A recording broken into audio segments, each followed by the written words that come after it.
कभी कभी मेरे दिल में ख्याल आता है, कभी कभी मेरे दिल में ख्याल आता है कि जिंदगी तेरी जुल्फों की नर्म छांव में गुजरने पाती तो शादाब हो भी सकती थी।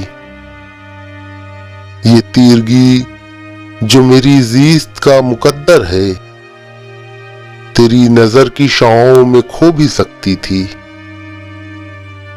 अजब न था कि मैं बेगाने अलम होकर तेरे जमाल की रानाइयों में खो रहता। तेरा गुदाज बदन, तेरी नीमबाज आंखें, इन्हीं हसीन फसानों में महू हो रहता। पुकारती मुझे जब तलखियां जमाने की, तेरे लबों से हलावत के घूंट पी लेता। हयात चीखती फिरती बरहना सर और मैं घनेरी जुल्फों के साए में छुप के जी लेता। मगर ये हो न सका, मगर ये हो न सका, और अब ये आलम है कि तू नहीं, तेरा गम, तेरी जुस्तजू भी नहीं।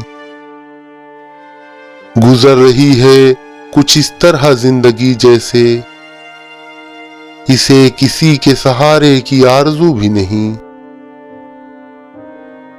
जमाने भर के दुखों को लगा चुका हूं गले, गुजर रहा हूं कुछ अनजानी राहगुजारों से। मुहीब साए मेरी सिमत बढ़ते आते हैं, हयात व मौत के पुरहौल खारजारों से। न कोई जादे मंजिल, न रोशनी का सुराग, भटक रही है खलाओं में जिंदगी मेरी। इन्हीं खलाओं में रह जाऊंगा कभी खोकर। मैं जानता हूं मेरी हमनफस, मगर यूं ही कभी कभी मेरे दिल में ख्याल आता है, कभी कभी मेरे दिल में ख्याल आता है। साहिर लुधियानवी।